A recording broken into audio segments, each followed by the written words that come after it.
Kita akan masuk ke pembahasan tentang sistem. Oke, kita mulai yang pertama. Ini adalah definisi dari sistem yang sudah Anda ketahui mestinya dari kuliah pemodelan sistem. Jadi yang pertama disebutkan bahwa sebuah sistem itu merupakan gabungan yang terorganisasi dari beberapa komponen. Contohnya apa? Kalau kita berbicara sistem yang paling sederhana, misalnya sistem antrian, maka komponen satu tentu ada pelanggan yang datang. Komponen kedua ada server yang melayani pelanggan tersebut. Komponen ketiga adalah tempat pelanggan bisa menunggu kalau dia harus mengantri. Nah, itu kan komponen secara fisik ya. Ada pelanggan, ada server, ada tempat dia mengantri. Namun, terdapat juga komponen yang non-fisik. Misalnya, dia adalah waktu kedatangan pelanggannya. Kemudian, seberapa lama dia dilayani di server. Berapa lama dia harus menunggu. Sehingga Anda bisa menghitung kapan dia keluar dari sistem. Nah, itu sebuah sistem pasti terdiri dari beberapa komponen. Sehingga di sini kita bisa mendefinisikan bahwa tidak ada sistem kalau komponennya itu hanya ada satu. Nah, yang berikutnya, sistem tersebut kemudian dia melakukan sesuatu. Ya. Nah, dia kalau setiap komponen yang memiliki sebuah sifat, ya. Kalau komponen-komponen itu bergabung, maka sistemnya sendiri memiliki sifat yang unik yang hanya ada setelah komponen-komponen tersebut bergabung. Contohnya seperti ini ya. Kalau kita tadi berbicara pada sebuah sistem antrian, maka sifat dari konsumennya adalah dia datang dan dia datang, kemudian dia pergi. Nah, tapi itu kan tidak menunjukkan sifat dari sistemnya tersebut. Nah, kalau kita kemudian menganalisis sistemnya secara keseluruhan, dalam hal ini adalah sistem antrian, maka sifatnya berarti ada konsumen datang, ada waktu menunggu, ada waktu mulai dilayani, dan seterusnya. Kemudian contoh, kalau Anda berbicara masalah yang lebih kompleks, misalnya kita berbicara masalah sistem transportasi, ya. Kalau kita menganalisis secara individu, maka satu mobil itu tidak mungkin mengakibatkan kemacetan. Ya. Nah, tetapi kalau Anda menganalisis secara keseluruhan, banyak mobil, kemudian Anda melibatkan komponen jalan raya, Anda melibatkan komponen lampu merah, Anda melibatkan komponen polisi, dan seterusnya, ada behavior atau perilaku yang unik dari sistemnya, yaitu macet misalnya.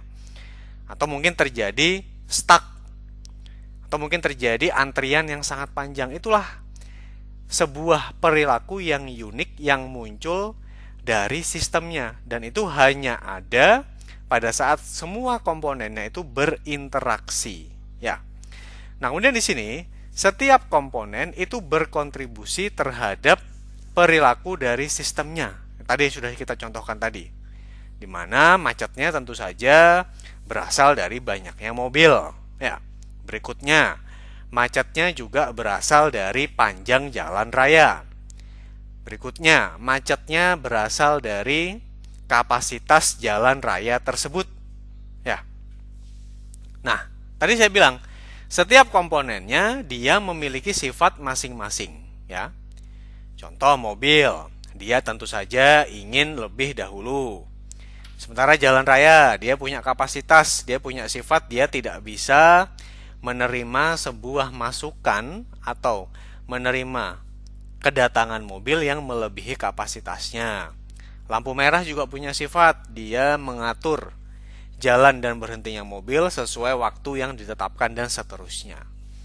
Nah, kemudian sebuah sistem itu pasti memiliki lingkungan, ya. Kalau kita kembali tadi ke sistem satu antrian, misalnya Anda ibaratkan Anda datang ke ATM, ya. Lingkungannya apa?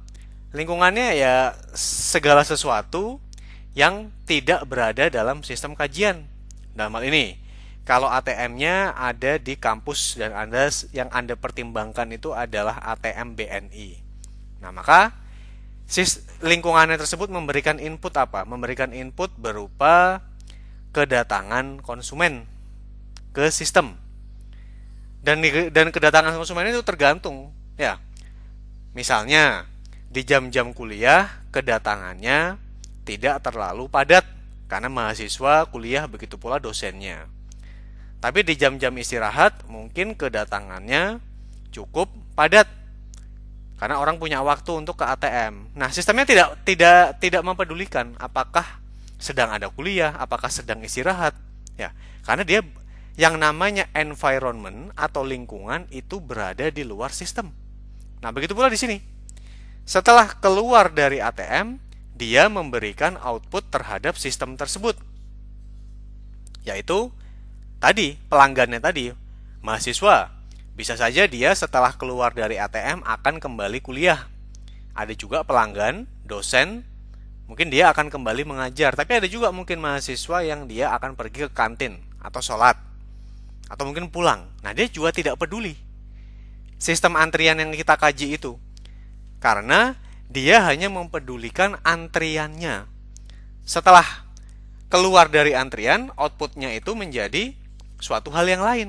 Dia sudah masuk ke lingkungan. Lingkungan itu tidak kita teliti secara mendalam, tetapi dia memiliki dampak terhadap sistem.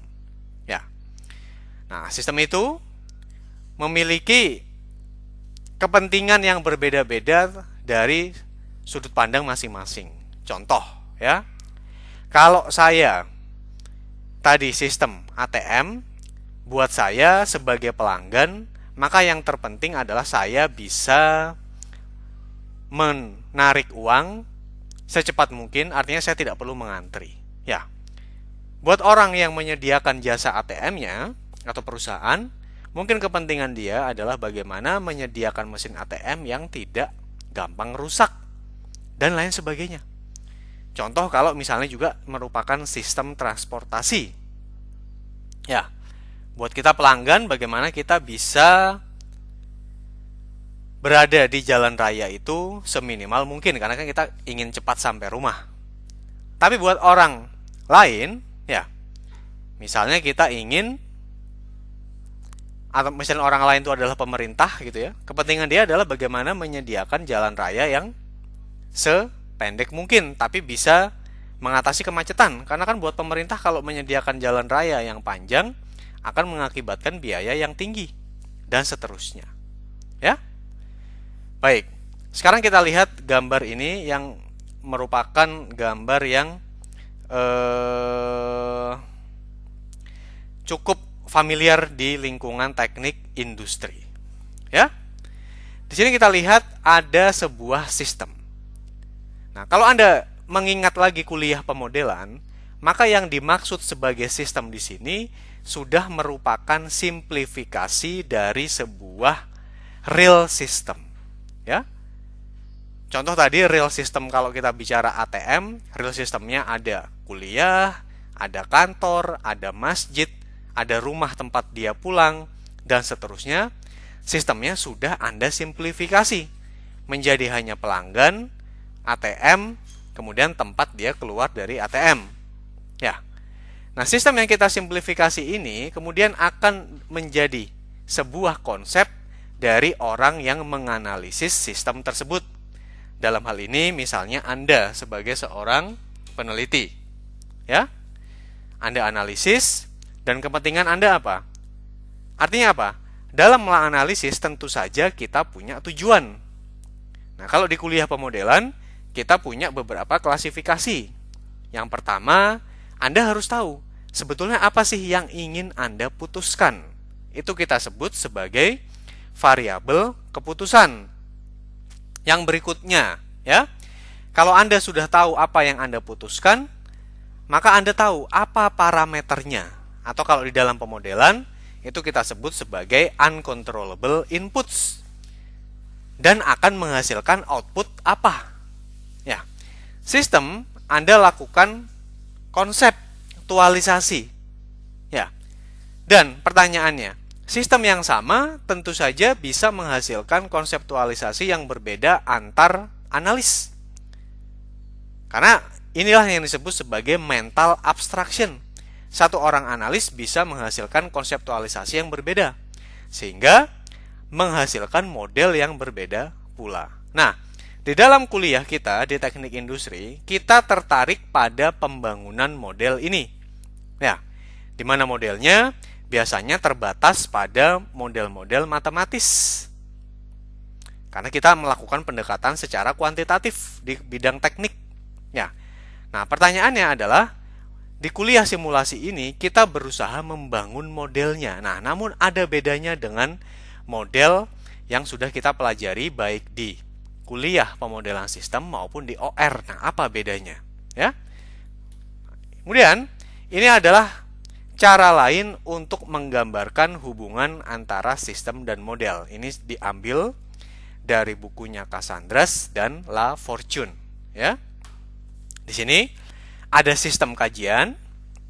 Di sini Anda ingin menetapkan input apa yang ingin Anda analisis di dalam sistem tersebut. Ya. Inputnya bisa kita analogikan juga setara dengan misalnya variabel keputusannya apa. Ya. Outputnya ini agak berbeda, nanti kita lihat ya, bisa fungsi tujuan atau bisa state variables atau yang lain. Sehingga kalau di dalam bidang kontrol, ya, itu merupakan salah satu cabang dari pemodelan, inputnya biasanya kita lambangkan dengan UT. Artinya input U, ya, di mana U-nya ini merupakan sebuah vektor. Artinya bisa saja terdapat banyak input, misalnya U1, U2, U3, U4 dan seterusnya pada setiap waktu T. Dan nanti waktunya bisa kita kategorikan lagi. Oke?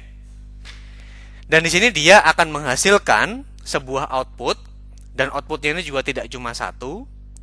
Bisa dia Y1, Y2, Y3 dan seterusnya. Dan Y ini tentu saja merupakan sebuah vektor juga. Di mana hubungan antara output dengan inputnya itu difasilitasi oleh sebuah fungsi. Fungsinya ini adalah kita sebut katakanlah G. Jadi model pada prinsipnya dia mewakili sistem yang Anda kaji, di mana dia berusaha melakukan pemodelan atau hubungan antara input terhadap output. Ya. Nah, ini kita sebut sebagai komponen model.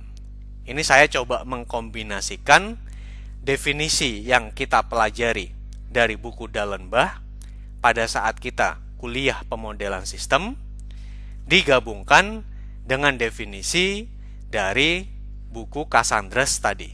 Ya. Yang disebut decision variables kalau menurut orang yang bergerak di bidang operation research, sedangkan kalau orang di bidang control disebut sebagai control variables. Nah, itu sama persis, ya. Karena kalau di di bukunya Dallenbach disebut juga sebagai controllable inputs, ya. Ini adalah UT yang tadi kita bahas, ya.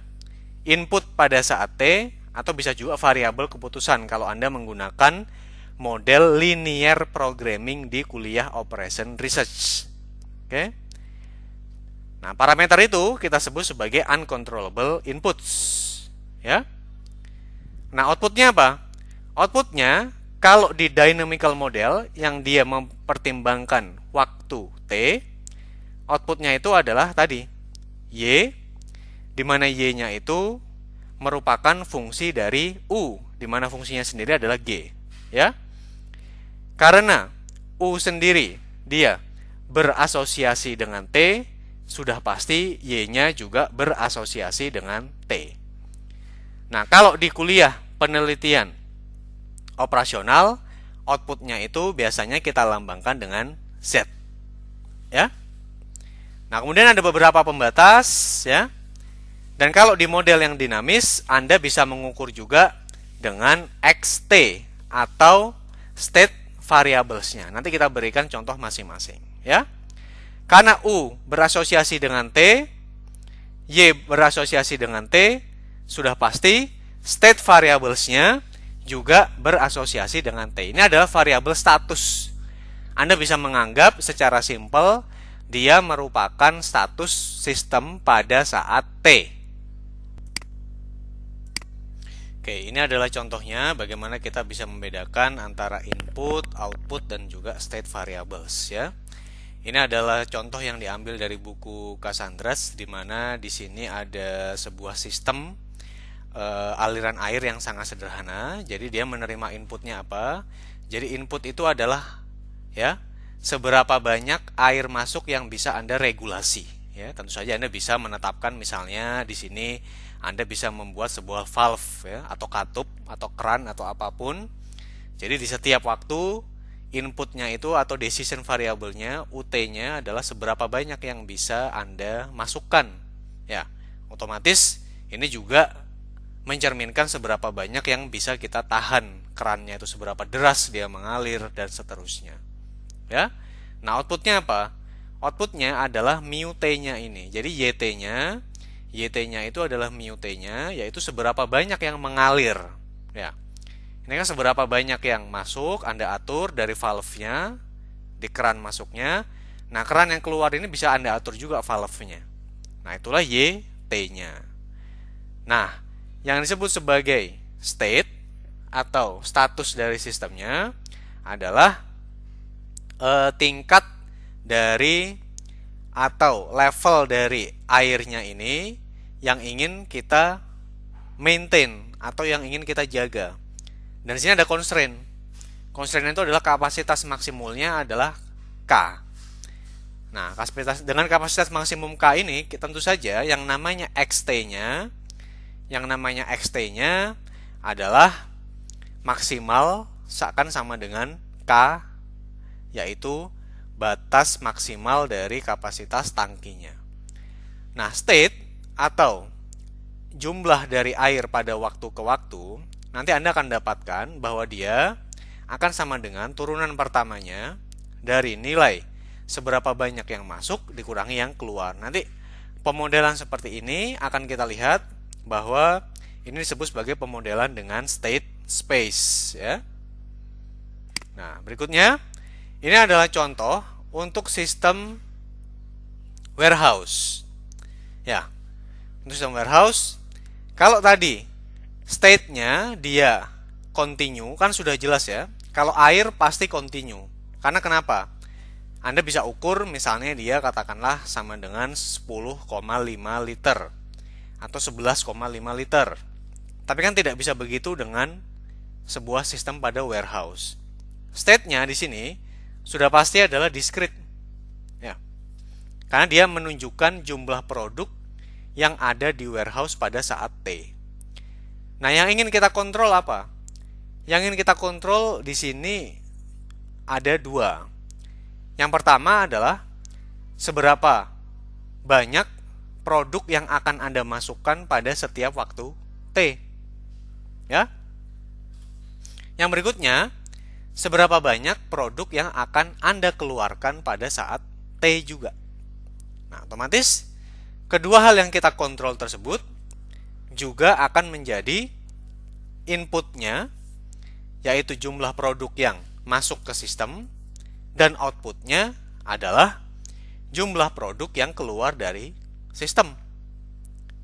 Di mana status sistemnya adalah berapa banyak produk yang sedang ada di warehouse-nya.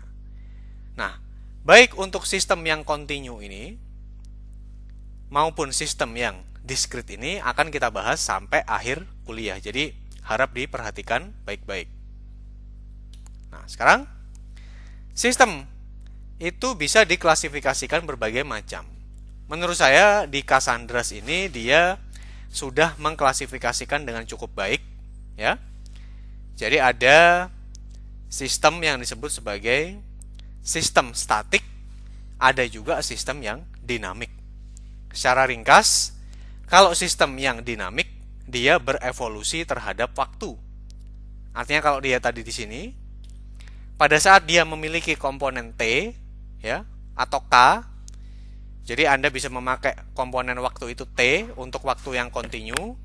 Sedangkan untuk waktu yang discrete biasanya kita pakai K. Meskipun ada juga yang memakai T ya. Cuma kalau saya lebih prefer pada saat kita memakai K untuk waktu yang sifatnya discrete. Nah, kemudian ada sistem yang dinamik, ada yang statik. Pada saat dia melibatkan T, maka kita bisa dengan mudah mengidentifikasi bahwa sistemnya itu dinamis. Ya. Nah, sedangkan pada saat kita tidak ada komponen waktu yang terlibat, misalnya pada sistem OR, pada sistem linear programming, maka itu sistem yang sifatnya statik. Ya. Nah, kemudian ada sistem yang dia berubah outputnya, ya, kalau waktunya berubah. Itu kita sebut sebagai sistem yang time varying. Nah, sementara ada juga sistem yang dia tidak berubah outputnya walaupun waktunya sudah kita geser. Nah, itu kita sebut sebagai sistem yang sifatnya time invariant. Nah, kalau ini saya rasa cukup jelas, ya. Ada sistem yang dia linear, ada juga sistem yang sifatnya dia non-linear. Ada juga sistem yang statusnya itu adalah discrete, ya, seperti contohnya tadi misalnya sistem pada warehouse. Ada juga sistem yang sifatnya dia continuous. Kalau misalnya tadi sistem pada tangki air. Kita masuk ke klasifikasi yang pertama, di mana ada sistem yang statik, ada juga sistem yang dinamik, ya. Di sini didefinisikan bahwa sistem yang statik itu disebut pada saat output YT itu dia tidak tergantung dari nilai input di masa lalu, ya. Jadi di sini kalau saya mengambil sebuah nilai waktu tau, di mana taunya itu lebih kecil daripada T, ya. Jadi tentu saja U tau ini adalah input di masa yang lalu. Nah, input di masa yang lalu itu tidak mempengaruhi output yang sekarang, dan itu independen. Contohnya bagaimana? Misalnya Anda bayangkan sebuah sistem, ya, katakanlah antrian pada kondisi sekarang itu tidak dipengaruhi oleh input atau kedatangan pelanggan pada waktu-waktu sebelumnya, pada waktu-waktu tau tersebut. Nah, tentu saja di dalam kenyataan sistem yang statik tersebut jarang ditemui sebetulnya, ya. Yang lebih umum atau prevalen itu adalah sistem yang dinamik, di mana di sini berarti output YT itu dipengaruhi oleh U taunya, di mana U taunya karena taunya lebih kecil daripada T, berarti dia input pada tahapan sebelumnya itu mempengaruhi. Contohnya apa? Dalam kasus antrian, tentu saja jumlah pelanggan pada tahapan sebelumnya akan mempengaruhi output sekarang. Kalau jumlah pelanggan yang datang banyak sekali, mungkin yang keluar dari sistem tersebut pelanggannya tidak terlalu banyak. Atau bukan tidak terlalu banyak, yang keluar itu mungkin tidak terlalu lancar, karena dia kan harus menunggu, karena antrinya kan banyak sekali. Tapi kalau yang datang pada tahapan sebelumnya itu sedikit, maka yang keluar seharusnya menjadi lebih lancar. Nah, itulah definisi antara sistem yang statik dengan sistem yang dinamik. Nah, di kuliah TI, selama ini yang Anda pelajari dengan penelitian operasional, tepatnya dengan metode linear programming, itu memang lebih banyak sistem yang sifatnya statik, karena dia tidak melibatkan variabel T-nya ini. Nanti kita akan berikan contoh.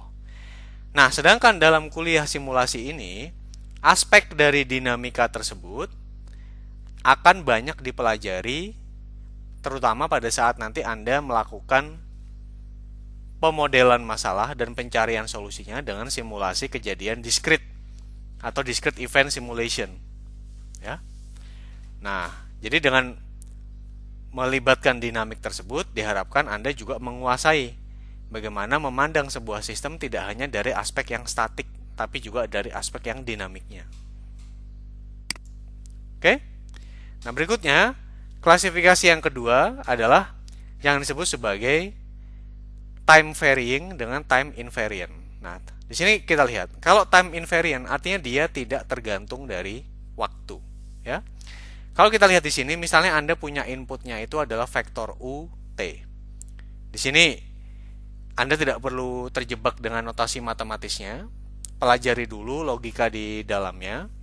Karena dia merupakan vektor U, berarti dia ada U1, U2, dan seterusnya. Akan menghasilkan outputnya itu adalah Y1, Y2, dan seterusnya. Di mana indeks dari U tentu saja tidak harus sama dengan indeks dari Y-nya. Kan jumlah input tidak harus sama dengan jumlah output.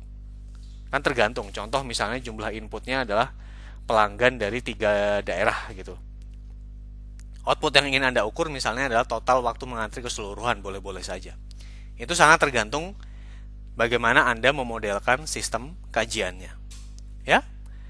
Nah, kalau kita lihat di sini, kalau kita ada UT, kemudian ada YT, maka kalau kita tarik mundur, ya, UT minus tau itu akan menghasilkan YT minus tau, yang mana YT minus tau itu bentuknya akan sama dengan YT. Artinya apa? Kalau sebuah fungsi input itu diaplikasikan kepada sistem, ya, tau unit setelahnya dibandingkan T, berarti T ditambah tau, maka hasil fungsi outputnya itu akan sama persis yang didapatkan pada waktu yang sebelumnya, yaitu pada saat T. Nah, sehingga kalau replika dari UT itu diaplikasikan sebagai input pada waktu T, taunya lebih besar dari 0, maka outputnya itu akan berbentuknya sama persis. Nah, mungkin Anda akan lebih mudah membayangkannya pada saat kita lihat contohnya berikut ini. Ya. Di sini kita lihat Anda mengaplikasikan inputnya yaitu UT pada waktu ke 0, ya, pada T0. Nah, pada saat Anda mengaplikasikan pada T0, di sini Anda lihat inilah outputnya, ya, berbentuk seperti ini. Yang berikutnya, Anda mengaplikasikan inputnya itu pada waktu tau, di mana tau itu adalah setelah dari T sama dengan 0. Jadi dia bergeser, di mana kita memberikan input yang sama persis dengan sistem yang ada di atas. Nah, kalau Anda lihat sekarang, maka bentuk atau hasil outputnya itu tidak berubah. Dia hanya bergeser sejauh tau. Ya. Inilah yang disebut sebagai sistem yang time invariant, atau dia tidak tergantung dari waktu. Dia hanya bergeser saja. Nah, bagaimana dengan time yang variance?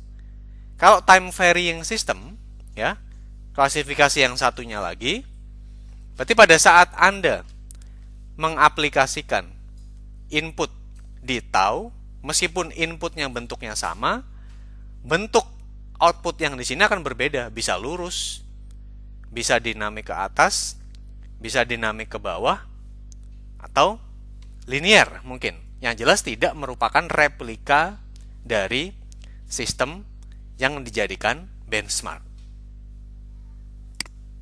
Nah, sekarang kita sebut apa perbedaan antara sistem linear dengan sistem yang non-linear.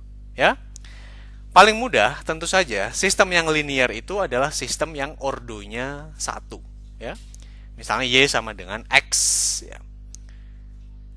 atau Y sama dengan 1/X, kan boleh juga. Kan linear bisa berarti dia berhubungan secara positif atau berhubungan secara negatif korelasinya. Kalau negatif kan berarti semakin kita menambah sebuah variabel independen, maka variabel dependennya akan berjumlah makin sedikit. Ya, kalau yang positif tentu saja definisinya sebaliknya. Nah, tapi kita punya juga definisi yang lain, ya. Kalau Anda diberikan sebuah fungsi untuk memetakan dari input, di sini kita punya U, kita petakan ke Y, ya. Di mana di sini kita punya set inputnya, dia merupakan elemen dari U besar, dan set outputnya Y merupakan elemen dari Y besar. di mana outputnya itu didefinisikan sebagai fungsi G yang dia menerima masukan berupa inputnya. Artinya apa? Secara mudah, ya, output itu merupakan fungsi dari input, ya. G disebut linear jika, ya, kalau Anda berikan parameternya G itu adalah A1, U1 ditambah A2, U2, maka G yang diberikan parameter sedemikian, hasilnya akan sama pada saat A1 itu Anda kalikan dengan G. Anda berikan input yang pertama, ditambah A2, Anda kalikan dengan fungsi G yang diberikan input yang kedua. Ya, di sini sudah jelas bahwa A1 dan A2 merupakan konstanta. Dan kita punya kedua buah input, yaitu input 1 U1, input 2 AU2. Di mana fungsi yang memetakan hubungan antara input dan outputnya adalah G. G linear jika kombinasi linear yang Anda masukkan ke fungsi pemetaan G tersebut akan menghasilkan yang sama persis di ruas kanan tersebut. Anda pisah A1, kemudian G Anda berikan input U1 saja, ditambah A2, kemudian Anda kalikan G yang diberikan input U2 saja. Nah, inilah sebuah fungsi yang linear. Pada saat dia tidak memenuhi kaidah ini, itulah kita sebut sebagai fungsi yang diklasifikasi yang kedua, yaitu fungsi yang atau sistem yang non-linear. Nah, sama seperti klasifikasi antara statik dengan dinamik tadi, ya. Sistem yang non-linear lebih banyak ditemui di dalam kenyataan, meskipun dalam hal ini sudah tersedia banyak teknik untuk bisa tetap memanfaatkan model-model linear meskipun Anda aplikasikan untuk sistem yang non-linear. Oke, berikutnya. Nah, ini definisinya sangat penting, ya. Pada saat Anda belajar penelitian operasional, yang disebut sebagai status atau state system ini belum muncul karena memang tidak menjadi kajian dari sebuah permasalahan atau model programa linear. Nah, tetapi pada kuliah simulasi ini, karena tadi kita sudah sepakat bahwa kita fokus kepada masalah sistem yang dinamis, maka permasalahan state atau status ini menjadi sangat penting. Ya. Definisi dari state, dia adalah informasi yang ditemukan pada T awal atau T0, ya. Sehingga output YT tersebut bisa Anda definisikan dari UT-nya. Nah, contohnya apa? Yang disebut sebagai status. Contohnya pada saat kita membicarakan masalah antrian ATM, Anda bisa mengukur status setiap waktunya. Apa misalnya? Pelanggan yang ada di dalam sistem. Ya. Jumlah pelanggan yang mengantri. Jumlah pelanggan yang datang. Itulah statusnya. Atau kalau misalnya Anda berbicara pada masalah sistem transportasi. Jumlah mobil yang sedang ada di jalan raya. Persentase jalan raya yang sedang dipakai untuk antrian mobil dan seterusnya. Tidak hanya inputnya dan tidak hanya outputnya. Ya. Nah, karena nanti kita akan lihat contoh statusnya tadi dan Anda sudah melihat sebetulnya contohnya tadi di sini yang disebut sebagai status, ya. Inputnya dia berupa air yang masuk, outputnya berupa air yang keluar. Statusnya apa? Statusnya adalah air yang ada di tangki tersebut. Kalau untuk sistem yang kontinu. Kalau untuk sistem yang diskrit, ya, inputnya adalah jumlah produk yang masuk, outputnya adalah jumlah produk yang keluar, statusnya adalah jumlah produk yang ada di sistem pada waktu T. Kalau Anda lihat, pada model linear programming, status ini tidak diukur secara eksplisit, kecuali memang Anda bikin pemodelan yang khusus. Ya. Yang Anda ukur apa? Yang Anda tetapkan adalah variabel keputusannya. seberapa banyak saya harus mengirimkan ke gudang dan seberapa banyak saya harus mengeluarkan ke gudang. Nah, seberapa banyak perkembangan produk di gudang dari waktu ke waktu tidak kita ukur secara eksplisit di model penelitian operasional menggunakan linear programming. Sehingga pada saat Anda melakukan nanti verifikasi dan validasi, Anda hanya bisa melakukan verifikasi dan validasi dari outputnya. Tapi Anda tidak bisa melakukan validasi dari status sistem di setiap T-nya. Kan memang tidak kita rekam di modelnya. Padahal data historisnya tersedia. Ya, kita kembali ke sini. Ya. Sehingga yang disebut sebagai status di sini, karena inputnya tadi dan outputnya tadi berupa vektor, ya, otomatis status xt-nya ini juga merupakan vektor, ya. Nah, ini contohnya tadi, statusnya tadi, misalnya kalau dalam kasus gudang tadi, kita hanya punya satu status, yaitu jumlah produk di setiap waktu T-nya. Dalam contoh tangki tadi, kita juga hanya punya satu status, yaitu tingkat atau level dari tangkinya. Ya, tapi kalau dalam kasus antrian, statusnya bisa beraneka ragam. Misalnya tadi, jumlah pelanggan yang ada di sistem, status pertama. Jumlah pelanggan yang sedang menunggu, status kedua. Status ketiga, apakah servernya sibuk atau servernya sedang melayani? Kalau servernya sibuk, kita kasih status 1. Kalau servernya sedang melayani, kalau servernya tidak sedang melayani, kita kasih statusnya 0. Dan kalau tadi jumlah pelanggan yang ada di sistem dan jumlah pelanggan yang sedang mengantri, tentu saja nilainya bisa dari 0 sampai tak hingga. Dengan asumsi sistem antrian yang sedang Anda kaji dapat memfasilitasi antrian atau kedatangan pelanggan sampai dengan tak hingga. Nah, inilah perbedaan mencolok antara pemodelan yang dinamis dengan pemodelan yang statis. Pada pemodelan yang statis, Anda tidak bisa mengukur status dari sistem tersebut. Yang Anda ukur adalah ujungnya, outputnya saja. Dalam kasus warehouse tadi, yang Anda ukur adalah berapa yang keluar. Ya. Dalam kasus antrian juga sama, berapa yang keluar. Nah, sehingga Anda tidak bisa melakukan perbandingan dengan sistem nyata untuk statusnya tersebut.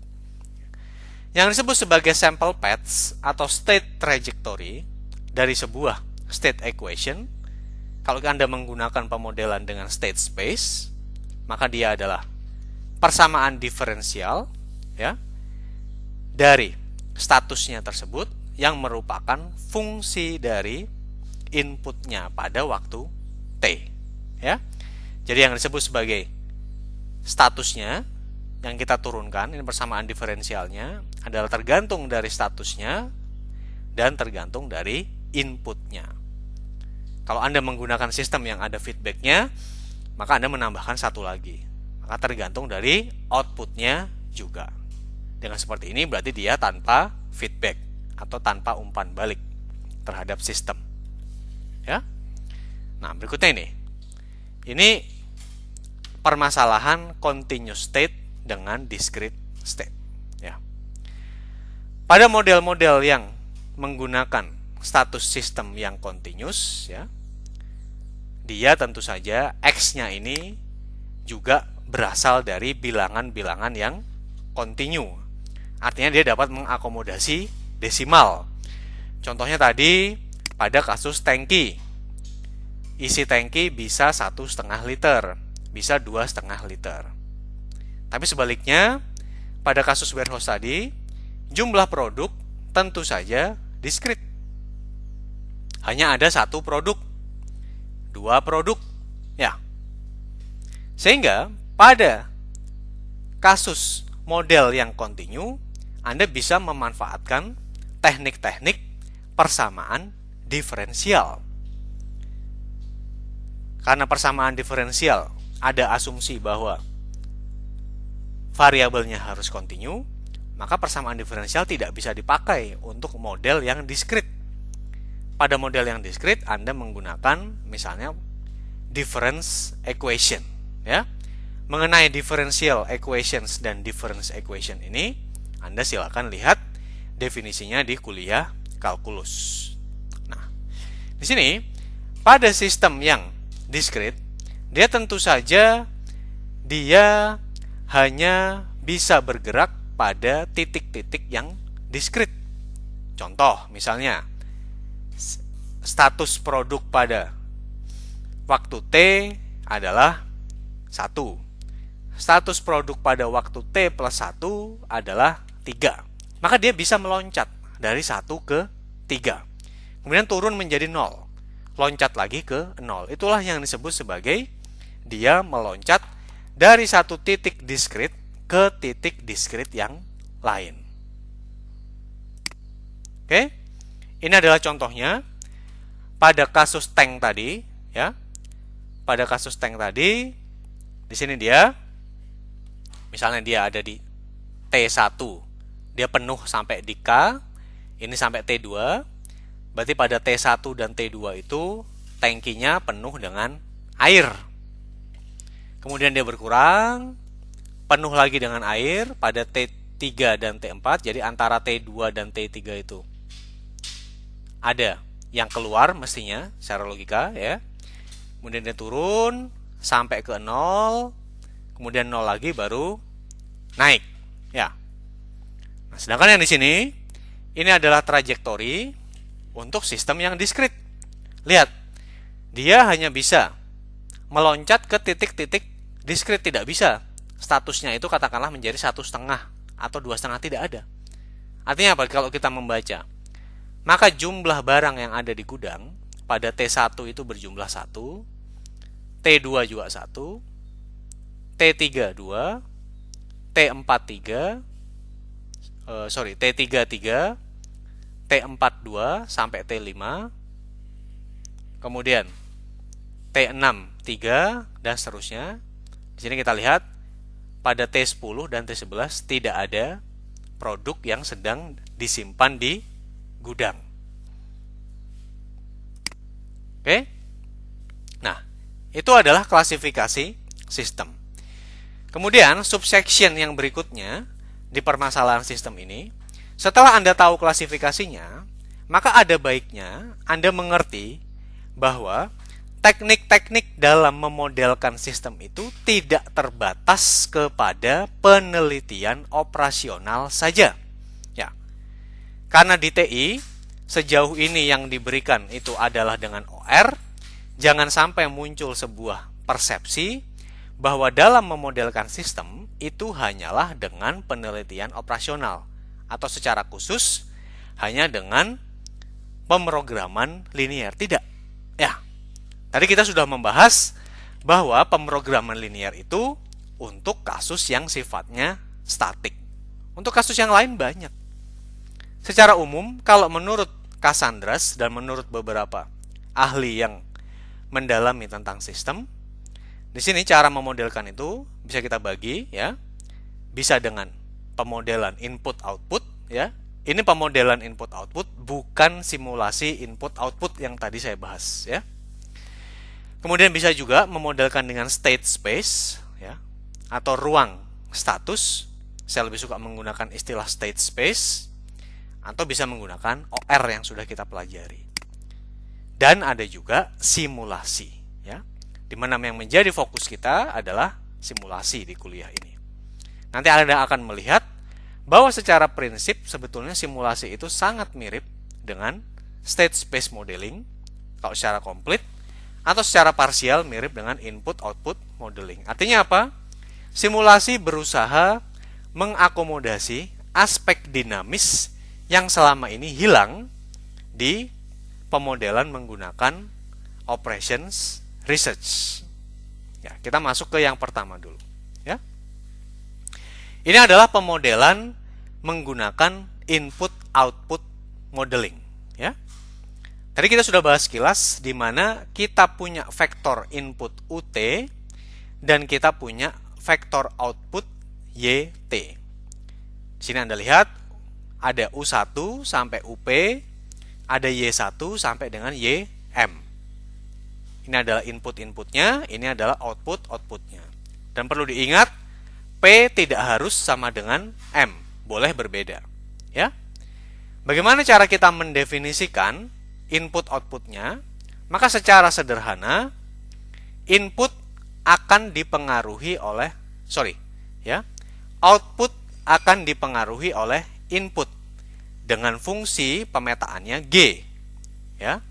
Maka secara sederhana, vektor Y merupakan pemetaan dari vektor U yang dipetakan oleh vektor G.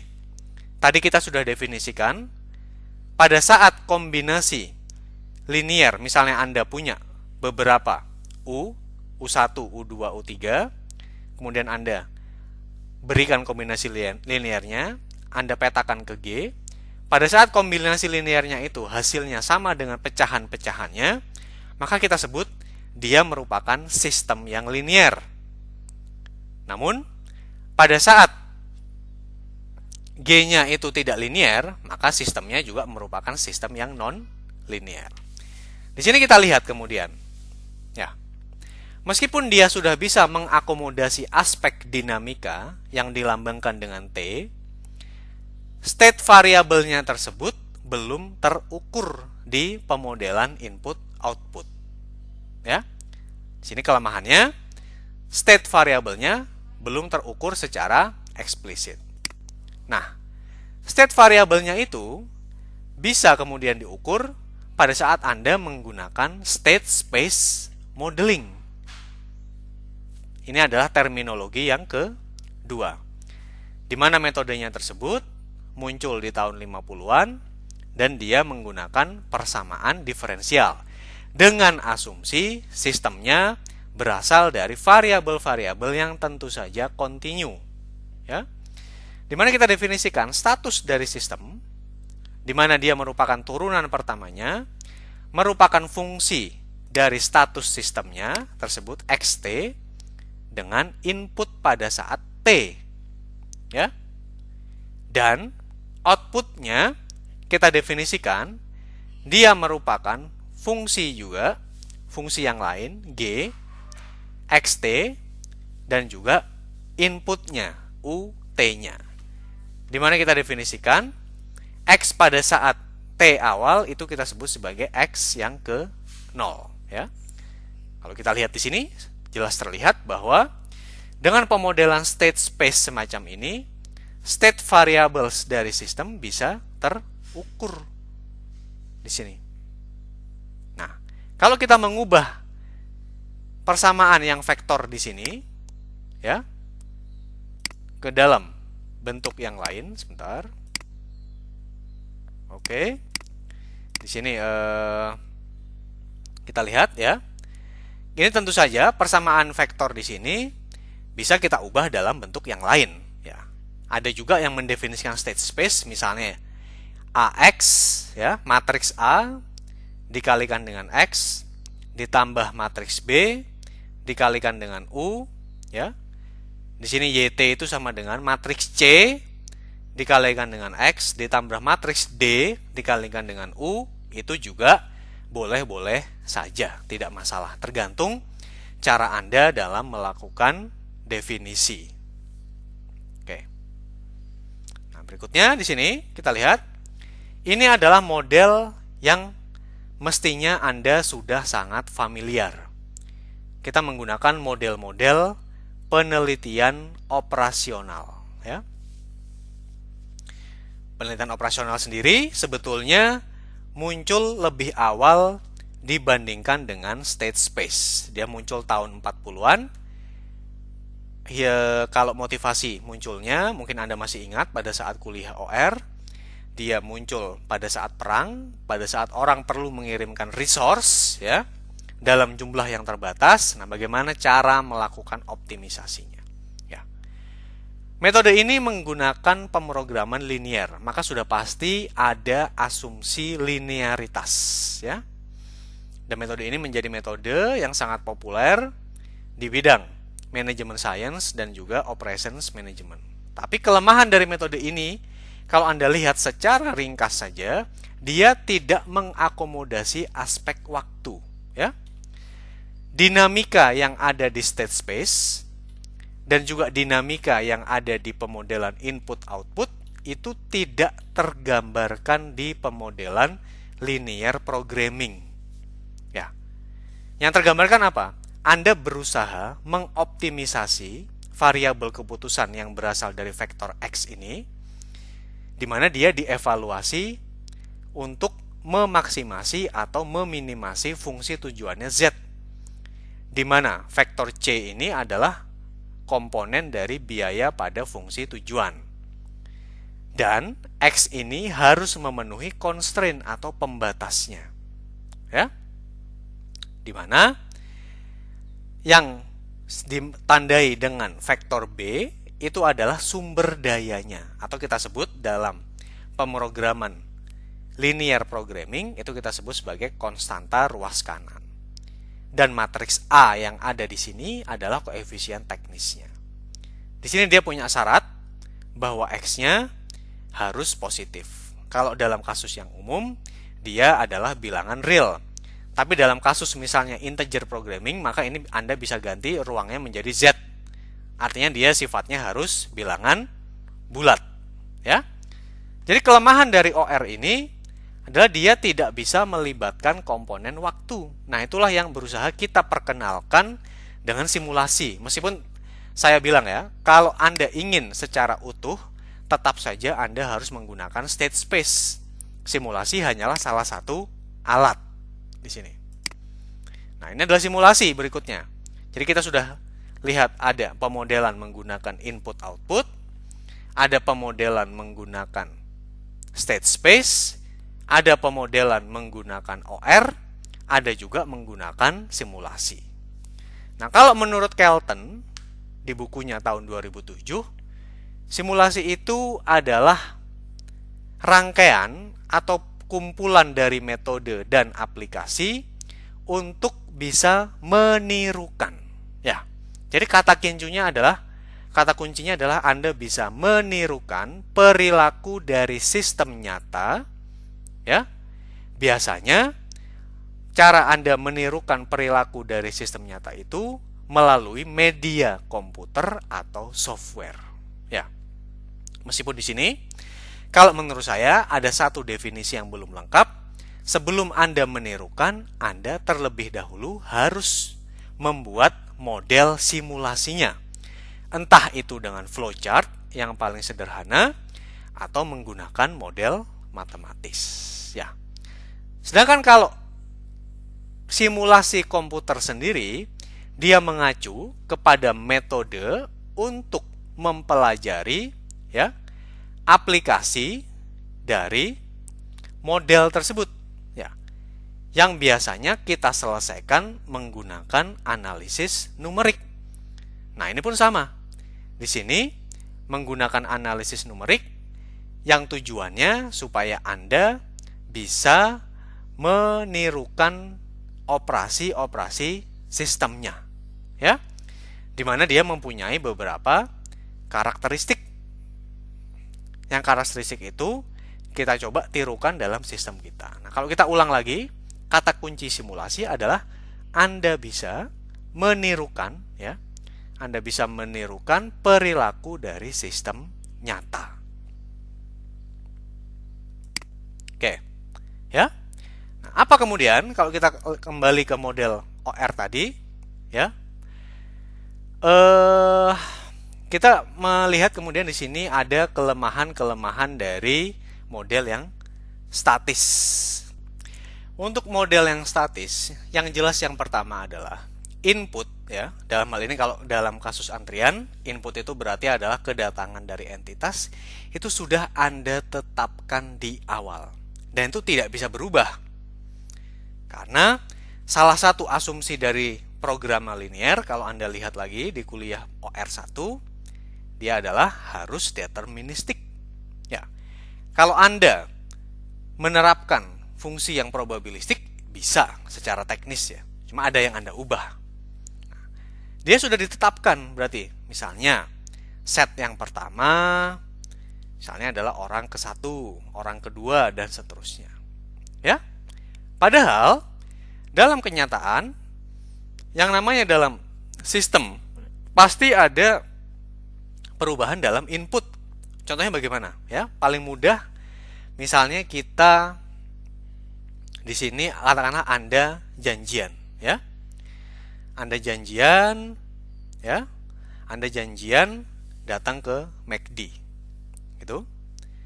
Kemudian Anda lihat dari McD tersebut, tentu saja Anda bisa ukur jarak rumah teman Anda masing-masing, ya.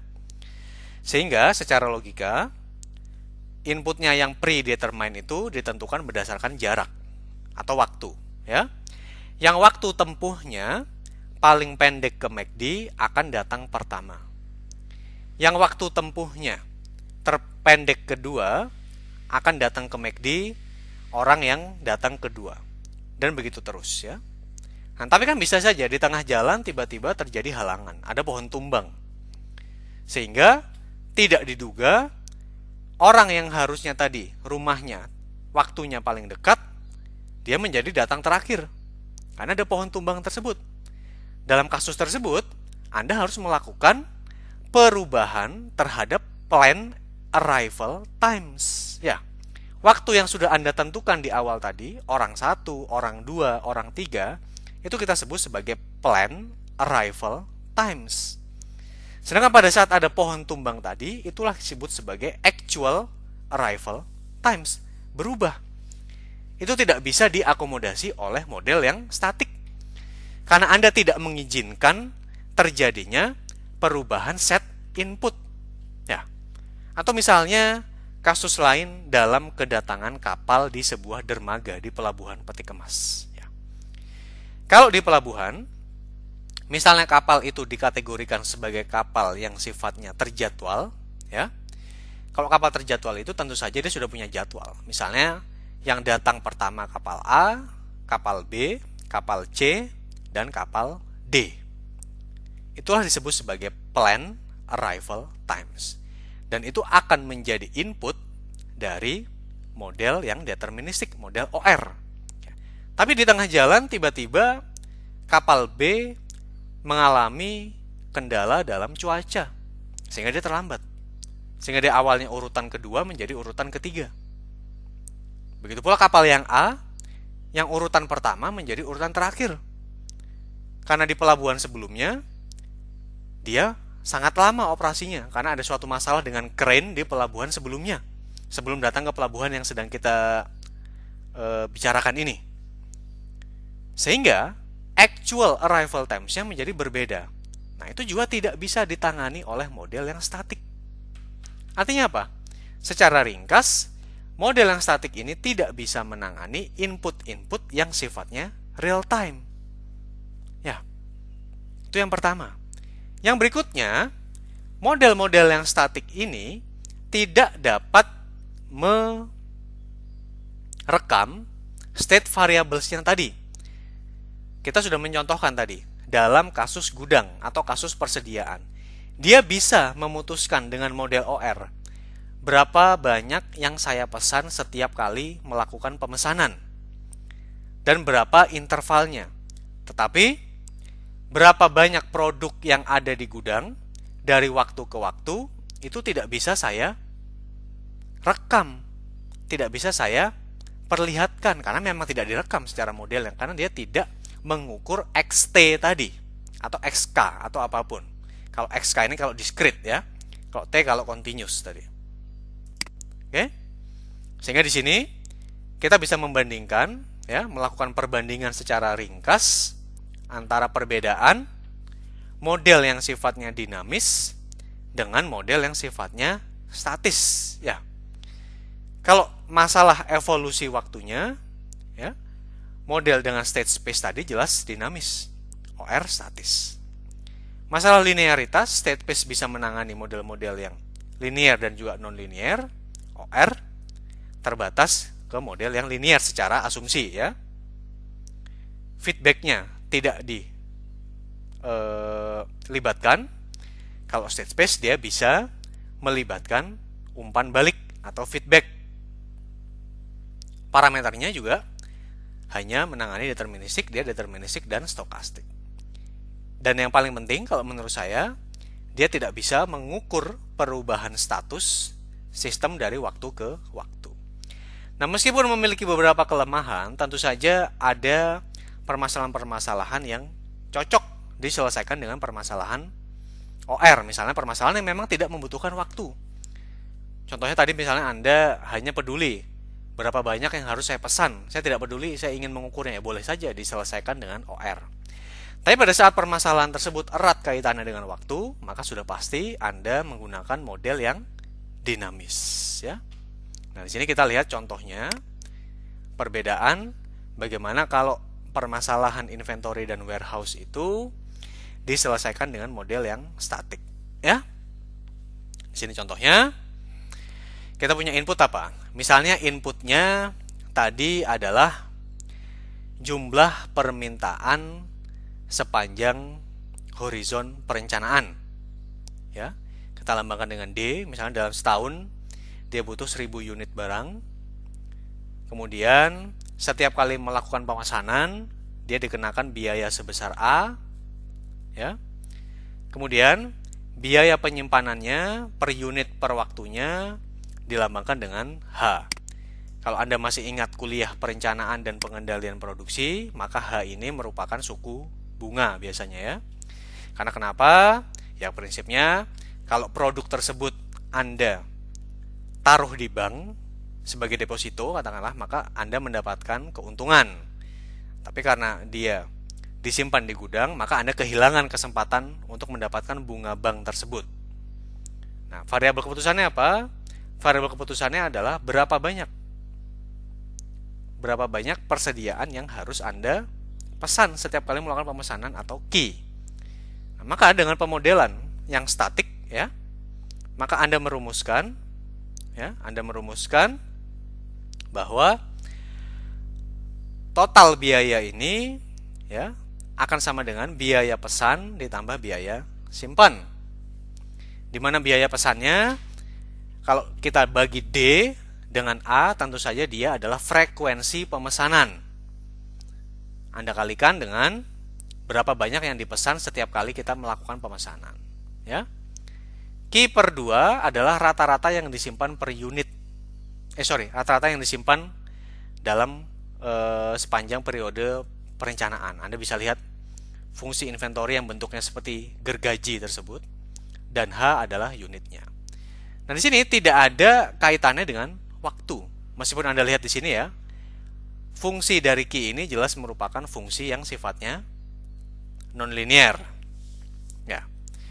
Dan kini kita bisa selesaikan karena dia merupakan fungsi yang nonlinear dan dia mempunyai satu titik balik, artinya dia merupakan fungsi yang konveks. Maka bisa dicari K optimum dengan turunan pertamanya. Oke. Di sini kita lihat bahwa di sini dia tidak tergantung dari waktu. Bagaimana kemudian kalau permasalahan warehouse ini kita selesaikan dengan model yang dinamis? Ya. Nah, kalau dengan model yang dinamis sudah jelas, di mana sekarang kita punya K, dia adalah indeks waktu.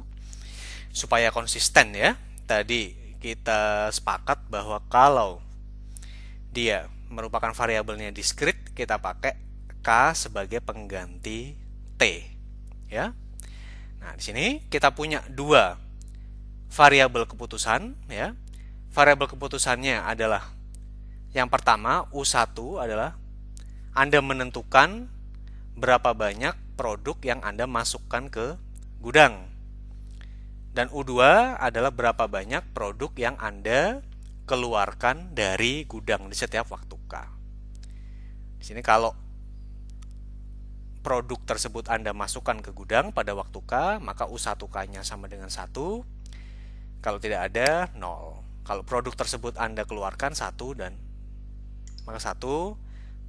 Kalau Anda tidak mengeluarkan, maka dia 0, ya. Nah, di sini sudah jelas terlihat bahwa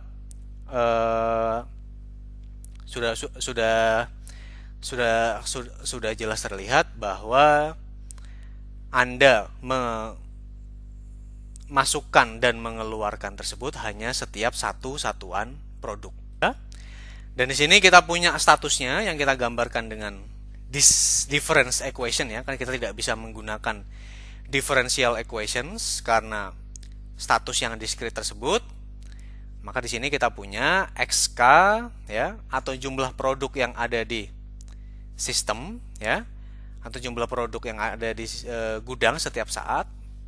Maka bagaimana?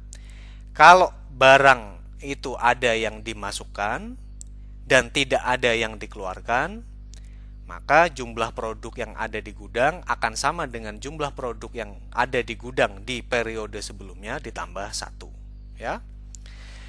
Kalau tidak ada yang Anda masukkan, ya, tapi ada yang Anda keluarkan dan statusnya itu ada barangnya, kan tidak boleh ada inventory yang negatif. Maka jumlah barang yang ada di gudang itu sama dengan jumlah barang yang ada di gudang periode sebelumnya Anda kurangi 1. Ya. Sementara kalau tidak memenuhi semuanya, ya sudah. Maka dia akan sama persis dengan jumlah barang yang ada di periode sebelumnya. Nah, kalau kita lihat di sini, dengan simulasi yang sifatnya statis seperti ini, kita kemudian bisa mengukur evolusi atau perubahan dari state variables dari waktu ke waktu. Kan dia sudah diukur dari K-nya. Oke. Baik, ya. Sekarang Anda sudah membahas apa itu sistem. Nah, sekarang secara khusus kita akan membahas bagaimana cara memodel, bukan cara ya, karena kita belum berbicara detail, tapi bagaimana kemudian paradigma melakukan pemodelan sistem dengan simulasi. Tadi kalau kita ingat-ingat lagi, sistem itu bisa dimodelkan dengan 4 hal. Yang pertama, pemodelan input-output, kemudian pemodelan menggunakan state space, yang terakhir pemodelan menggunakan OR. Yang ketiga ya, yang keempat menggunakan simulasi. Nah, bagaimana kemudian cara melakukan pemodelan dengan simulasi, kita coba bahas ya.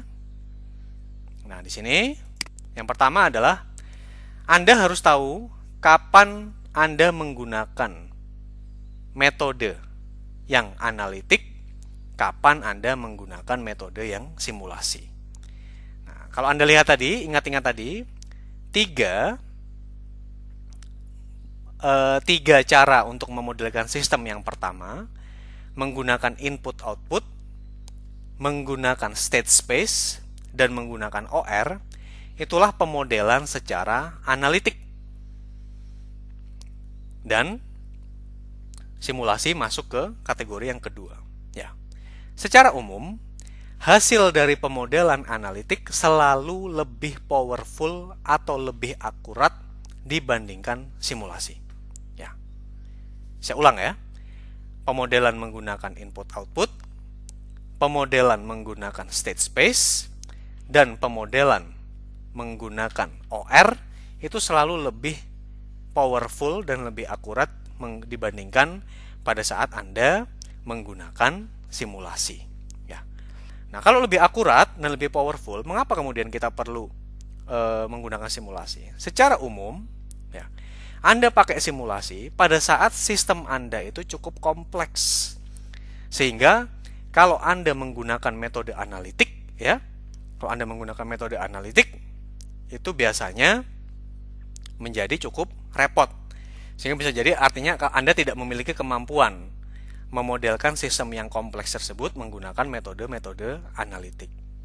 Ya. Nah, kalau kita lihat di sini, baik metode analitik maupun metode simulasi itu merupakan cabang dari model, di mana modelnya ada macam-macam, bisa juga model fisik. Misalnya Anda membuat mock-up untuk alat bantu, itu model, tapi model fisik. Ya. Atau misalnya Anda membuat gambar, atau misalnya Anda membuat maket, itu pun model.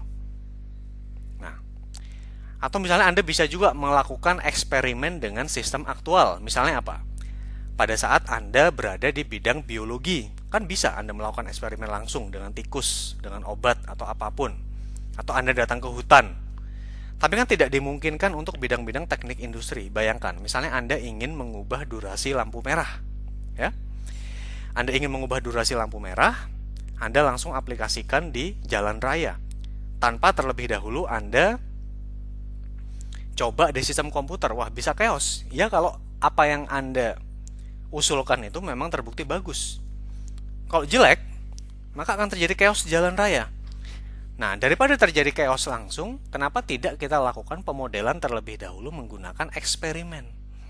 Ya, dan secara khusus dengan bidang kita, eksperimennya itu menggunakan model matematis. Nah, kalau kotak yang sampai di sini, ya, itu seharusnya sudah Anda pelajari pada saat kuliah pemodelan sistem. Ya, artinya di TI kita tidak mungkin melakukan eksperimen secara langsung. Ya.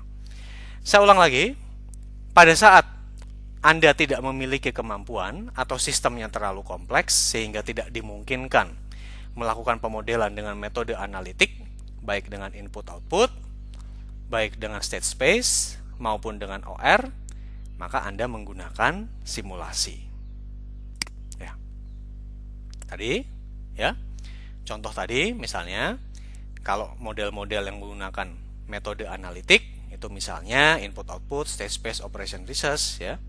Dimana kalau untuk input output dan state space biasanya kita memakai solusinya itu apa misalnya? Misalnya kita pakai LQR atau linear quadratic regulator. Anda bisa baca di buku Cassandras. Bisa juga Anda pakai misalnya model predictive control. Ya.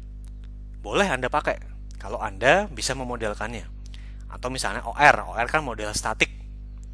OR misalnya Anda bisa pakai simplex atau branch and bound.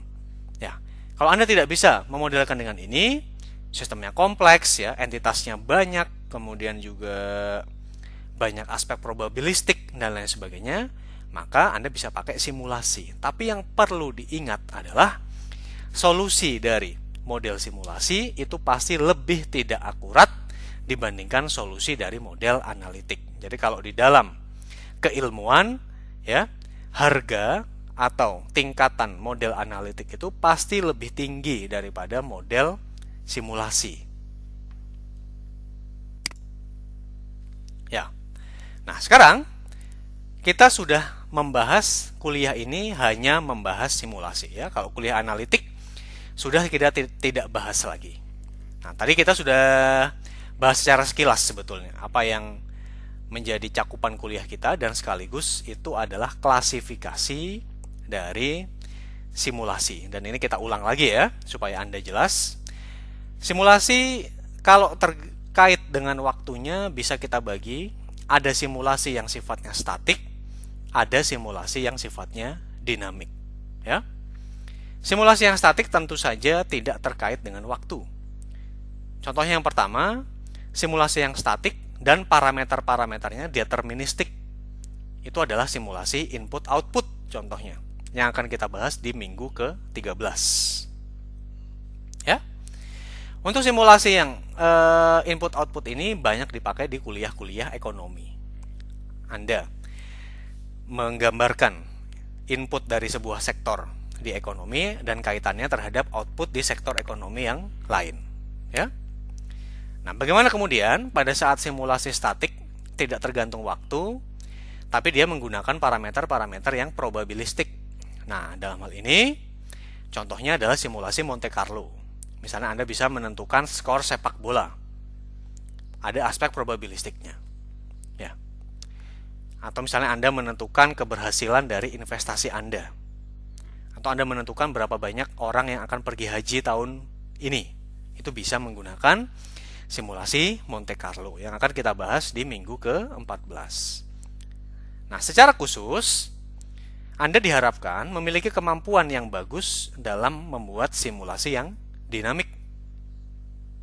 Ya. Di mana di sini ada dua hal ya. Yang pertama simulasi dinamik yang menggunakan variabel-variabel yang kontinu pada umumnya ya. Saya tidak bilang menggunakan sistem dinamik ini tidak bisa yang diskrit, tapi pada umumnya dia menggunakan variabel yang kontinu ya. Pada saat simulasinya dinamik dan variabelnya kontinu, maka orang menyebutnya dengan dinamika sistem atau sistem dynamics ya. Contohnya apa? Misalnya kalau software yang terkenal di sini itu Anda menggunakan PowerSim atau FanSim versi gratisnya ya. Dan ini tidak dibahas di kuliah ini. Nah, di sini kemudian banyak dipakai untuk kebijakan-kebijakan yang sifatnya makro ya. Karena kebijakan makro misalnya Anda menentukan kebijakan berapa banyak yang harus diekspor, berapa banyak insentif pajak yang harus saya berikan ya. Kemudian berapa banyak beras atau padi yang harus saya produksi dalam negeri dan sebagainya. Ya, kalau Anda tertarik, Anda bisa mengambil mata kuliah pilihannya. Nah, terkait dengan sistem keteknikan, secara khusus terkait dengan sistem produksi, itu lebih erat kaitannya dengan simulasi yang sifatnya diskrit. Dan ini sangat erat kaitannya dengan discrete event simulation. Maka kita akan membahas secara khusus apa yang disebut sebagai discrete event simulation. Ya, simulasi kejadian diskrit yang akan dibahas cukup banyak di 6 minggu. Ya, W4 sampai W6. Kemudian setelah ujian tengah semester dibahas di W8 sampai W10. Nah, untuk discrete event simulation ini, softwarenya yang terkenal ya adalah Arena dan juga ProModel. Karena kuliah kita erat kaitannya dengan discrete event system, Anda harus mengerti dulu dasar dari discrete event system tersebut ya. Karena dia merupakan salah satu kategori dari sistem yang mempertimbangkan waktu, maka dia pasti juga ada elemen waktunya, di mana di sini K ini sebagai pengganti T ya, karena variabel kita sekarang sifatnya discrete. Oke. Nah, ada dua sifat utama dari sebuah discrete event system ini. Yang pertama, Anda tetap bisa menggunakan state space tadi, tapi Anda harus menggunakan set yang sifatnya discrete sekarang. Karena misalnya apa? Produk, kemudian misalnya jumlah pelanggan, itu kan semuanya discrete. Nah, kemudian transisi dari state-nya itu sebagian besar adalah event driven ya. Ada sih yang time driven yang tergantung dari waktu, tapi secara umum dia merupakan sifatnya event driven. Maka tergantung dari kejadiannya ya. Anda ingat-ingat lagi, X ini adalah berarti dia adalah status dari sistem atau states-nya. Di sini U ini adalah inputnya dan Y ini adalah outputnya. Di mana G adalah dia memetakan antara input terhadap output. Kalau ini kita mengukur state-nya di setiap waktu. Oke? Nah, pemodelan menggunakan sistem kejadian diskrit itu biasanya lebih gampang dibandingkan, bukan lebih gampang ya, lebih natural, lebih alami dibandingkan sistem kontinu. Mengapa demikian? Karena dia menggunakan statement yang sifatnya logikal. Contohnya, kalau status sistem sekarang adalah X dan kemudian terjadi sesuatu, maka status sistem selanjutnya adalah X aksen. Ya. Tapi kalau terjadi sesuatu yang lain, maka status sistemnya adalah X topi dalam hal ini. Ya. Contohnya tadi, kalau kita kembali ke sini, ya. Kalau ada barang yang masuk, tapi tidak ada barang yang keluar, maka jumlah produknya adalah jumlah produk sebelumnya ditambah 1. Ya. Sebaliknya, kalau tidak ada barang yang masuk, tapi ada barang yang keluar, dan juga inventorinya lebih dari 0, maka jumlah produk sekarang adalah jumlah produk sebelumnya kita kurangi 1. Kalau tidak, berarti tetap seperti yang sebelumnya. Misalnya katakanlah dia 0 gitu. Kalau 0 kan tetap 0 berarti. Ya. Dengan formulasi yang dia merupakan if then else seperti itu biasanya menjadi lebih mudah dalam memodelkan. Contohnya apa? Misalnya sistem antrian. Status diskritnya berarti kan adalah jumlah pelanggan pada setiap waktu K.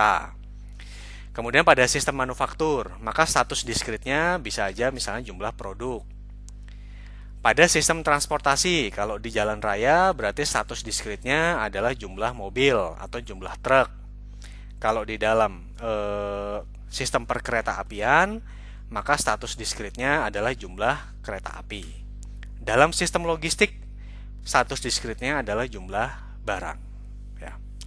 Nah, yang perlu dipahami, meskipun metode analitis itu pasti lebih powerful, tapi memodelkan discrete event system dengan metode analitik itu biasanya sulit, ya. Dan tidak cukup banyak penelitian yang sudah membahas itu. Nah, maka dalam hal ini menjadi cukup beralasan kalau di kuliah teknik industri untuk pemodelan discrete event system ini Anda diperkenalkan dengan simulasi yang lebih mudah dicerna ya dari sisi logika. Oke. Sekarang ada dua jenis discrete event system. Yang pertama kita sebut sebagai discrete event system yang evolusi dari state variables-nya itu tergantung dari waktu. Dan yang kedua, ada discrete event system yang evolusi state variables-nya itu tergantung dari kejadiannya. Ya. Nah, Anda memilih yang mana tergantung dari faktor apa yang menyebabkan perpindahan dari time atau waktu K ke K setelahnya, berarti K plus 1. Ya? Atau kapan saat Anda melakukan review. Contohnya begini. Misalnya inventory itu Anda review definitif setiap 1 jam sekali. Oke? Karena 1 jam sekali itu merupakan interval yang sifatnya sama antara interval 1, interval 2 sampai interval ke N katakanlah, maka Anda bisa memakai time driven. Ya, karena tergantung dari waktunya sama jaraknya. Tapi katakanlah Anda mengevaluasi status dari inventory di gudang tersebut pada saat ada order. Nah, pada saat order kan tidak mesti 1 jam sekali kalau di lantai produksi. Bisa aja misalnya yang pertama 30 menit, berikutnya 15 menit, berikutnya 45 menit. Interval waktunya tidak sama.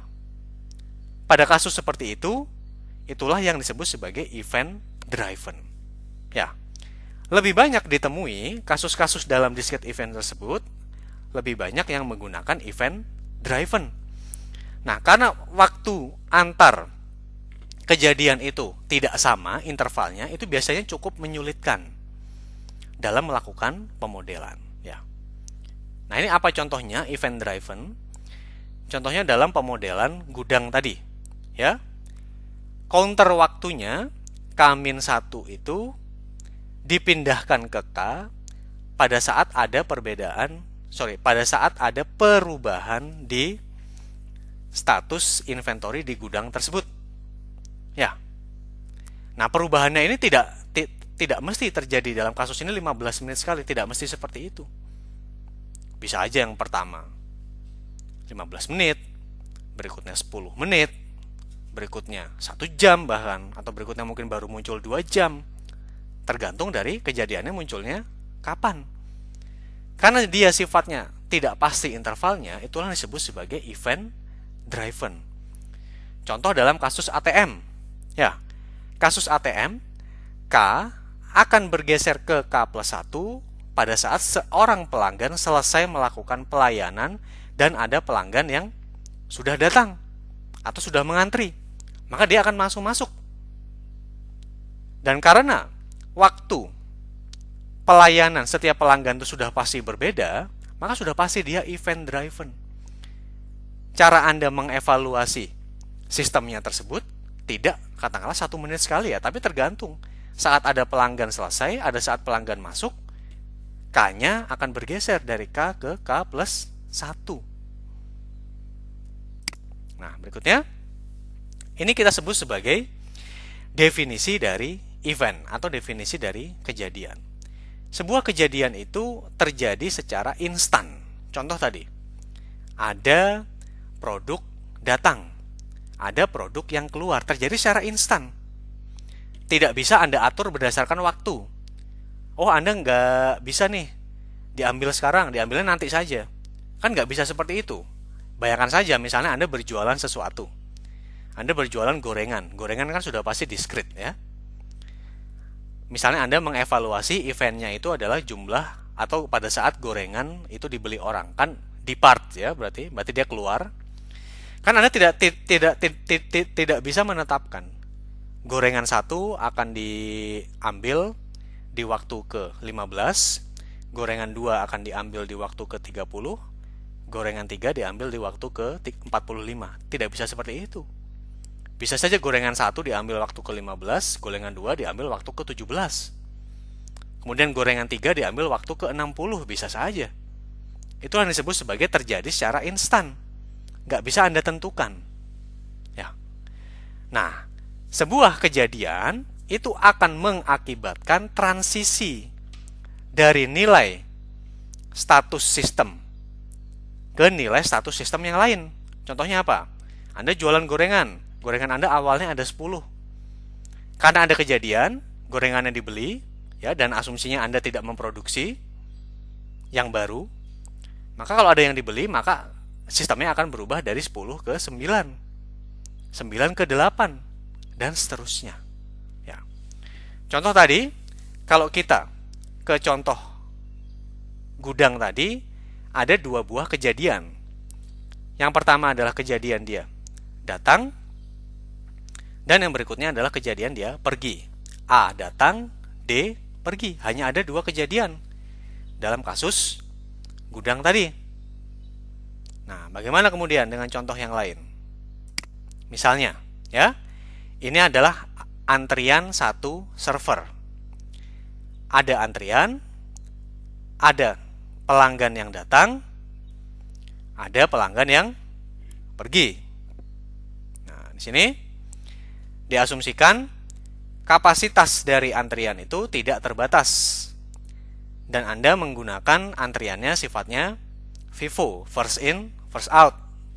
Bagaimana cara kita memodelkannya dengan discrete event system?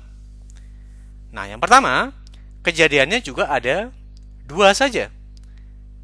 A itu adalah pada saat pelanggan datang, kemudian D pada saat pelanggan pergi. Dan apa yang disebut sebagai state space? Nah, ini kan disebut sebagai discrete karena state-nya itu discrete. 0 berarti tidak ada pelanggan dalam sistem. Ada 1 pelanggan dalam sistem, 2 pelanggan dalam sistem, dan seterusnya sampai tak hingga. Karena Anda mengasumsikan kapasitas antrian yang tidak terbatas. Berikutnya, ini adalah sebuah contoh di mana ada sebuah sistem manufaktur, dia punya 2 server. Mesin 1, mesin 2. Ada part yang datang di mesin 1, ya. Antriannya tidak terbatas. Kalau sudah selesai diproses di mesin 1, dia akan diproses di mesin 2. Dan kalau sedang ada part lain yang diproses di mesin 2, maka dia menunggu. Tapi kapasitasnya hanya ada 2. Kapasitas dari antrian di depan mesin 2. Kalau sudah selesai diproses di mesin 2, maka dia akan pergi. Ya. Ada sebuah fenomena yang disebut sebagai blocking, ya. Saat part yang sudah lewat di mesin 1 ini sudah selesai diproses di mesin 1, menunggu di mesin 2, ya, tapi kapasitas antriannya di sini penuh, ya. Artinya apa? Dia tetap harus ada di mesin 1 meskipun prosesnya sudah selesai. Ya gimana lagi? Kan tidak ada tempat mengantri di depannya. Nah, apa saja kejadian yang bisa didefinisikan dari sebuah sistem 2 server ini yang serial, ya, tentu saja ini serial, ya. Nah, maka eventnya yang pertama adalah A. Kalau part itu datang di mesin yang pertama. Kemudian C1, pada saat dia selesai di mesin yang kedua. Kemudian D2 pada saat dia sudah selesai di mesin yang kedua sehingga dia pergi. Itulah kejadiannya. Dan apa state-nya? State-nya itu adalah tentu saja X1-nya itu pasti lebih besar sama dengan 0. Kan bisa saja tidak ada yang datang di mesin 1. Dan bisa juga ada sejumlah mesin yang jumlahnya sangat banyak di depannya mesin 1. Sejumlah part ya, maksudnya sejumlah part yang jumlahnya banyak, katakanlah ada 100 gitu. Kan boleh-boleh saja. Kan kalau kita lihat di sini, antriannya di depan mesin 1 itu kan tidak terbatas. Boleh berapapun. Ya. Dengan cara seperti itu, kemudian status untuk yang kedua itu di depan mesin 2 bisa 0, ya, bisa 1, bisa 2, atau bisa juga terjadi blocking. Karena tadi dia kapasitasnya cuma ada 2. Ya. Nah, bagaimana kemudian? Apakah bisa diekspresikan dengan cara yang lain? Juga boleh. Misalnya, Anda mengekspresikannya dengan status dari sistemnya atau status dari mesinnya. Misalnya mesin 1, apakah statusnya dia menganggur, apakah statusnya bekerja, ya, atau statusnya blocking, ya. Ini terjadi blocking, maksudnya bukan idle, ya. Ya boleh juga dianggap sebagai idle, tapi secara khusus ini bisa kita anggap sebagai idle yang khusus untuk blocking, ya. Blockingnya itu artinya apa? Tadi ada part yang sudah selesai di mesin 1, menunggu di mesin 2, tapi antriannya penuh, maka harus tetap diproses di mesin 1. Nah, bagaimana kemudian untuk mesin yang kedua, ya, statusnya dia bisa idle, bisa bekerja, ya. Kan blockingnya kan didefinisikannya hanya di salah satu mesin. Kalau Anda sudah mendefinisikan blocking di mesin 1, maka seharusnya tidak ada di sini, dan sebaliknya, ya. Nah, Anda definisikan state-nya seperti ini, boleh-boleh saja. Kalau seperti ini, kita tertarik kepada bagaimana status secara logis dari setiap mesinnya, dan tidak mengukur panjangnya antrian di mesin, ya. Berikutnya, ini adalah discrete event system untuk sistem lalu lintas. Di mana sistem lalu lintasnya di sini ada 4, kita definisikan dulu, ya. Di mana dia merah untuk 1 yang menuju 2 dan 1 yang menuju 3. Tidak boleh, berarti tidak boleh dari 1 ke 2, tidak boleh 1 ke 3. Tapi sebaliknya, hijau dari 23 atau 32 boleh, ya. Seperti itu.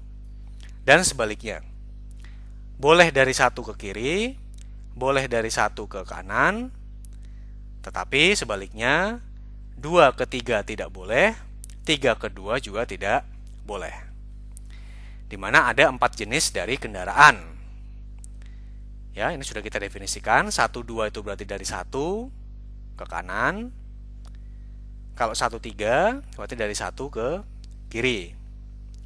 Kalau 2, 3 berarti dia lurus dari bawah ke atas. Kalau 3, 2 berarti dari atas ke bawah. Nah, bagaimana cara kita mendeskripsikan status dari sistem seperti ini? Ya. Yang pertama, tentu saja kejadiannya kita deskripsikan terlebih dahulu. Ya. Kejadiannya adalah ini ada kedatangan pelanggan dari setiap jurusan tadi, kedatangan 12, kedatangan 13, kedatangan 23, dan juga kedatangan 32. Oke. Kemudian kalau ada yang datang, ada juga yang pergi, ya. Di sini adalah kepergian pelanggan pada saat sudah aman. Ada kepergian 12, kepergian 13, kepergian 23, dan kepergian 32. Di mana G itu, ya, artinya dia dia adalah lampu hijau untuk 1, 2 dan 1, 3. Kalau R kecil yang di sini ya, dia adalah merah, tidak boleh ke kanan, tidak boleh ke kiri dari 1. Itu adalah cara kita mendeskripsikan eventnya ya, untuk sistem lalu lintas yang sedang kita kaji ini. Nah, dari event ini bagaimana cara kita kemudian mendeskripsikan statusnya. Nah, statusnya tentu saja adalah jumlah ya antrian ya. Di sini kita deskripsikan state space-nya adalah panjang antrian yang dibentuk oleh 4 tipe jurusan tadi. Ya. Jadi berapa ini? Antrian dari 1 ke 2. Antrian dari 1 ke 3. Antrian dari 2 ke 3, dari bawah ke atas, dan antrian dari 3 ke 2, dari atas ke bawah. Dan kita deskripsikan outputnya ya. Outputnya adalah apakah ya. Di sini kalau G besar berarti dia adalah hijau untuk 1, 2, R besar adalah hijau untuk 1, 2 dan 1, 3. Merah ya. Kalau R besar adalah ini merah harusnya, mohon maaf. R besar adalah merah untuk 1, 2 dan 1, 3 di sini. Nah, statusnya adalah panjang antrian. Mengapa nilainya lebih besar sama dengan 0? Artinya, ya, panjang antrian jelas tidak mungkin negatif. Pasti minimal terdapat 0 antrian. Dan dia bisa lebih besar sama dengan 0, tidak ada batas bawah, berarti antriannya bisa tak terbatas. Panjang antriannya infinite dalam kasus ini. Nah, inilah yang kita sebut tadi. Kita sebut sebagai event driven discrete event simulation. Ya. Event drivennya kita lihat event 1 terjadi di T1. Ya. Ini adalah statusnya S2. Katakanlah persediaannya ada di S2. Katakanlah kalau kita mempertimbangkan ini adalah sistem pergudangan tadi. Event 2 terjadi di T2. Ini adalah persediaannya, di sini berarti ada di S4. Ya. Event 3 terjadi di T3, ada juga di S4. Event 4 terjadi di T4, juga masih S4. Ya.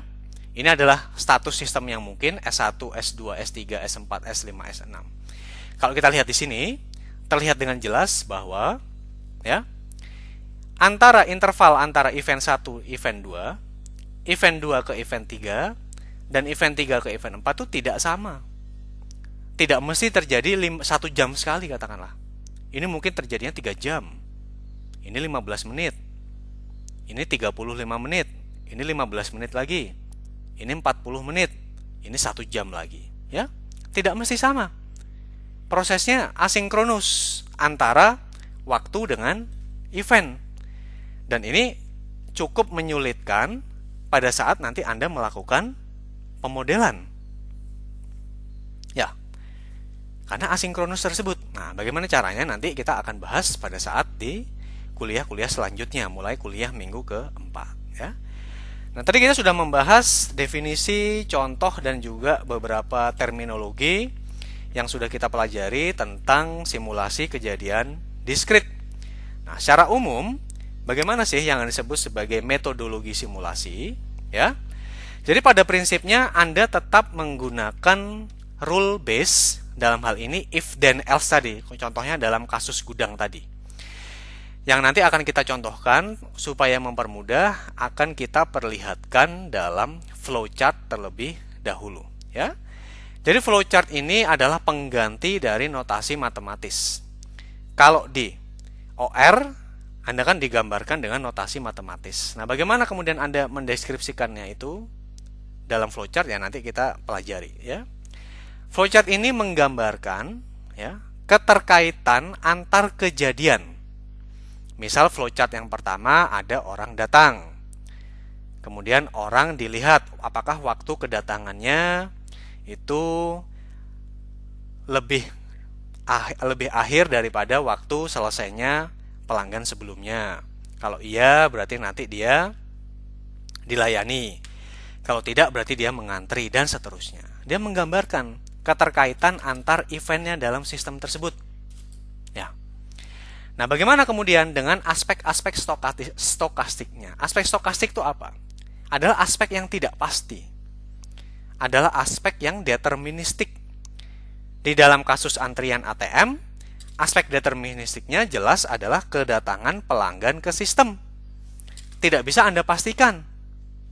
Ya, bisa datang sekarang, datang 15 menit lagi, datang 20 menit lagi, datang 40 menit lagi, itulah aspek stokastiknya. Nah, bagaimana kemudian cara kita mengidentifikasi aspek stokastik tersebut? Nah, tentu saja dalam statistik, identifikasinya dengan bentuk distribusinya. Kedatangan pelanggan di ATM 1 jelas akan berbeda dengan kedatangan pelanggan di ATM yang kedua. Ada fungsinya.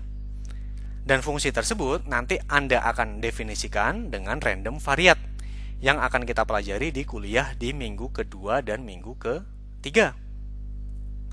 Dimana di sini dia adalah inverse-nya. Kalau kita lihat di sini, I-nya adalah indeks simulasinya. Ya. Secara tidak langsung, dia akan menggambarkan dari indeks eventnya atau indeks kejadiannya. Otomatis XI adalah indeks ke I dari random variat yang bersangkutan.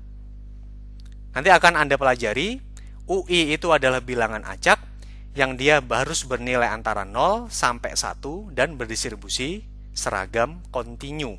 Ya. FI-nya adalah inverse-nya dari distribusi statistik yang sedang Anda pakai. Ya. Nah, bagaimana secara umum metodologi dari simulasi ini? Yang pertama, ya, tadi saya ulang, ya, kalau di model analitik Anda menggambarkan dengan model-model matematik, ya. Kalau di simulasi kejadian diskrit, nomor satu, Anda harus paham dulu logika rangkaian antar kejadiannya itu seperti apa. Mulai event 1. Event 1 dievaluasi. Kalau iya menuju kemana, sampai event ke N. Semua harus bisa Anda gambarkan secara utuh logika dari sistemnya tersebut. Bisa menggunakan flowchart terlebih dahulu. Nanti kalau Anda sudah cukup ahli, kita bisa mengganti flowchartnya dengan model matematika, ya. Itu lebih akurat biasanya, bisa lebih dibaca lebih akurat, ya. Jadi event 1, event 2 sampai event ke N itu Anda harus gambarkan rangkaian kejadiannya. Kalau Anda sudah bisa menggambarkan rangkaian kejadian antar event, katakanlah kita punya event N, seharusnya setiap event itu berasosiasi dengan sebuah data. Apakah data itu bisa Anda kumpulkan? Atau misalnya data itu Anda ambil dari sebuah common sense? Atau data itu Anda ambil dari sebuah ketentuan di buku? Boleh-boleh saja. Yang jelas, data itu kita definisikan untuk setiap event. Event 1 berasosiasi dengan data 1. Event 2 berasosiasi dengan data 2. Sampai dengan kejadian yang ke N berasosiasi dengan data yang ke N. Ya. Data tersebut kemungkinan besar akan bersifat probabilistik. Nah, bagaimana kemudian cara kita melihat seperti apa tadi variat yang dipakai? Ya. Tentu saja ada salah satu alat di dalam statistika yang disebut sebagai pengujian distribusi. Anda uji, oh yang ternyata di sini dia eksponensial, oh maka variatnya adalah variat eksponensial. Yang di sini variatnya adalah, di sini adalah datanya ternyata berdistribusi normal, maka variatnya adalah variat normal, ya, dan seterusnya sampai dengan variat yang ke N. Anda bisa tes, bisa dengan goodness of fit, bisa dengan Kolmogorov-Smirnov, bisa dengan Kruskal-Wallis kalau datanya dia non-parametrik, dan seterusnya. Tapi yang jelas, nomor satu, saya ulang, Anda harus paham dulu rangkaian kejadian dari sistem yang ingin Anda simulasikan tersebut. Di sini Anda bentuk kemudian if dan else-nya. If ini, maka else ini. Kan tadi kita sudah deskripsikan. Untuk sistem discrete event itu biasanya memang dideskripsikan dengan if dan else, ya. Kalau Anda sudah definisikan variatnya, dan variat itu ada bermacam-macam formulanya, maka Anda kemudian tinggal aplikasikan di sini. Anda cari bilangan acak, ya. Anda cari bilangan acak, di sini seharusnya ada bilangan acak atau random number, ya. Ada random number, maka dari random number tersebut atau bilangan acaknya, Anda perlu simulasikan dan Anda aplikasikan di dalam model menggunakan komputer, bisa dengan Excel, Arena, Python, makro, atau apapun. Dan Anda ukur apa yang ingin Anda ukur, apakah jumlah pelanggan, apakah jumlah pelanggan yang mengantri, apakah misalnya utilitas dari sistem, dan seterusnya. Inilah XT-nya itu, status-status sistem, atau kalau dalam gudang tadi berarti adalah jumlah produk yang sedang disimpan di gudang dan seterusnya. Ya. Baik, di sini kita sudah mengakhiri kuliah kita di minggu pertama. Saya harap Anda cukup jelas. Jika tidak jelas, silahkan dibaca di buku teksnya.